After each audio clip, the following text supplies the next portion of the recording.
Today on Touch Base in Seoul, we're going to be talking about Sijo. Sijo is a form of traditional Korean poetry. It emerged in the 14th century during the Goryeo dynasty, but it was in the following Joseon dynasty that it really became popularized. It's usually made up of a 3-line verse form. Some can be sung as songs as well, and they usually cover themes from the romantic to the metaphysical and even spiritual. The reason we're talking about this today is because in June, an anthology of Sijo was published alongside a translation in the English language called Encounters with the Korean Lyrical Spirit. And I'm delighted to say that we have on the line one of the translators of the poems, Dr. Justin Byron-Davies. Dr. Byron-Davies, it's a pleasure to have you on the show today. Well, thank you for having me.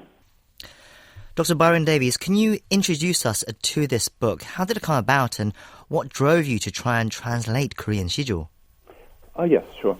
Well, I lived in Korea for a few years, going back a decade now, and I was always interested in learning more about Korean literature. But apart from brief introductions, I couldn't find a work with an anthology of the kind we made. In 2016, I visited Korea for a vacation and met Professor Jong-hee Ko, and she was introduced through my supervisor, my doctoral supervisor, and I found out she was an expert in Korean Sijo. So we got talking, and I asked her to tell me more about the genre, and it stemmed from that. You have a background, I understand, in medieval literature. So Western medieval literature.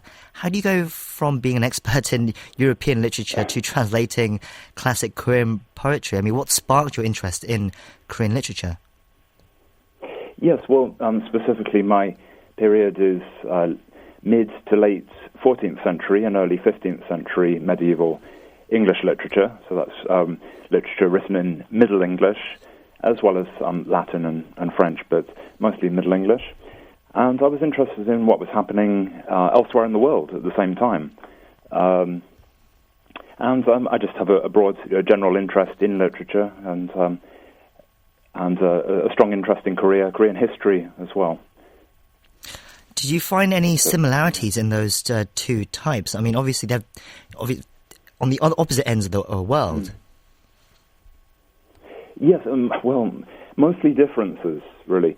But in terms of similarities, the fact that Sijo was written in, originally in Chinese, but in the period we've been looking at, it was written in medieval, in the vernacular, the equivalent of Middle English in the literature that I've been studying the past few years.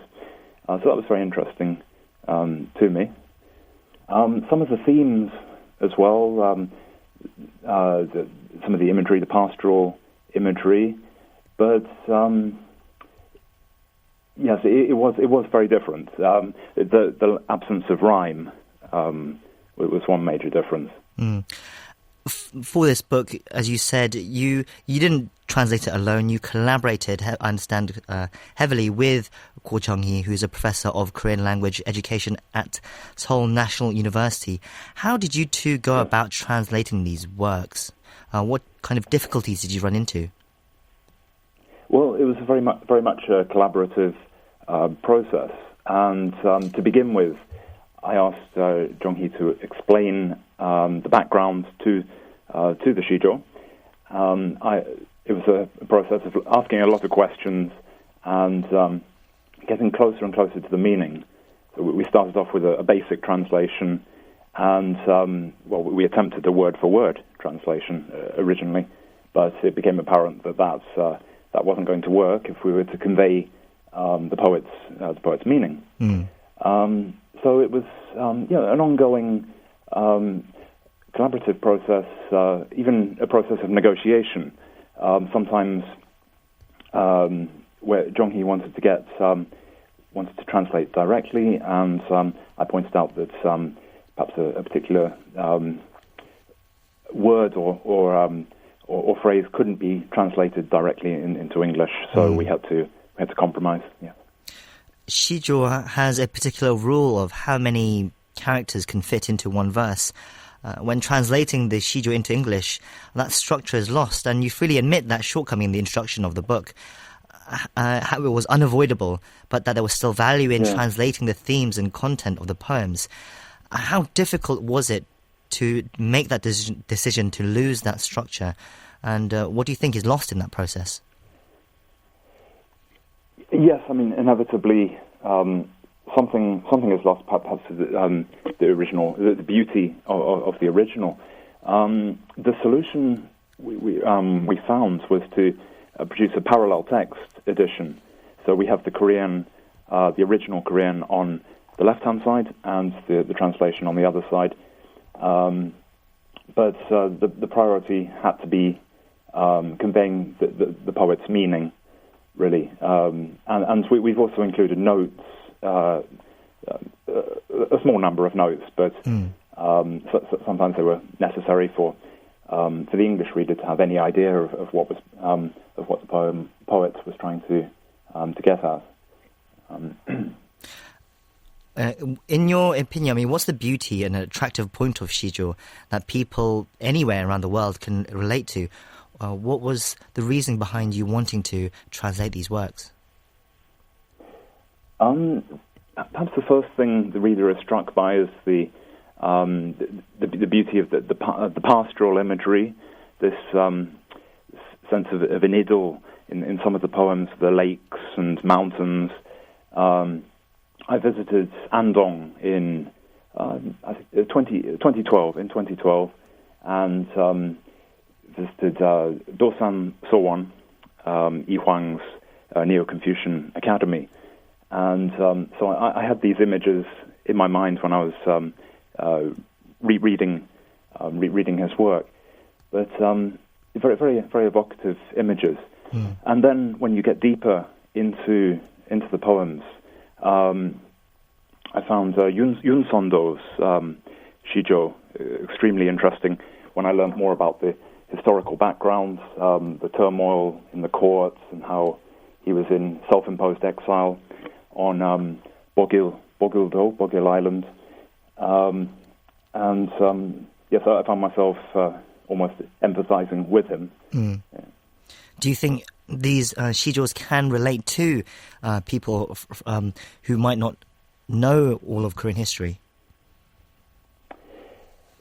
Yes, well, what we hope our readers will inspire them to learn more, to research, read more about Korean history and literature. We have given an overview in the introduction, and as I say, we have the notes. But yes, I think in the West, Sijo is not as well known as it should be, as it deserves to be. But there is, yes, I mean, it does help to have an understanding of the kings of the period and or the turmoil and courtly, the factions and so on. Do you have a favourite Sijo that you'd recommend to our listeners? It's difficult to choose between Seon-do's Sijo and Yi-Hwang, but Sijo of Yi-Hwang. But I'd have to go with 12 songs at Dosan by Yi-Hwang. I think partly because the depth.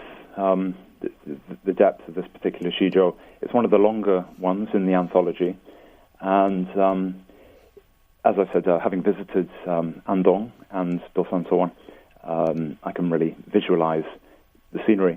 But his philosophical, the poem contains his philosophical thought, this idea of retreating into nature as well, and You were asking about some of the similarities between medieval English literature and Korean Sijo of this period, and I'm studying the work of a female anchorite, Julian of Norwich, and she shut herself away in a cell attached to a church for the last decades of her life, and she was free to meditate on spiritual matters, and she produced the first book to have been written by a woman in Middle English, and so this idea of getting away from distractions of life, and Yi Huang is he speaks of his 10,000 books, so he's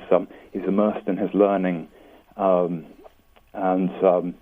in this sort of idyllic environment. That's very appealing. Right. In my superficial way, I actually found one of the poems, Conversation with Alcohol, quite amusing.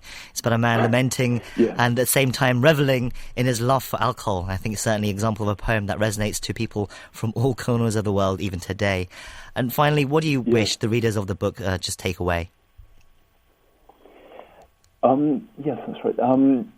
Really greater understanding, or in some cases some understanding, of a genre that's been largely neglected until now, at least in my country. I know in America it's had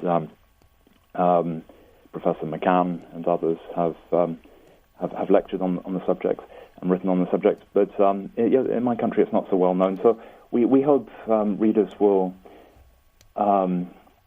enjoy the beauty of the language, although it's a translation. We hope we've conveyed the intentions of the poets to the best of our ability, and made it understandable in the English language. Well, it's certainly a fascinating book. Yeah. I think what you and Professor Go have done is a wonderful service for all English speakers who are interested in Korean history and culture. The book is called Encounters with the Korean Lyrical Spirit, an Anthology of Sijo. Dr. Byron-Davies, thank you for speaking to us today.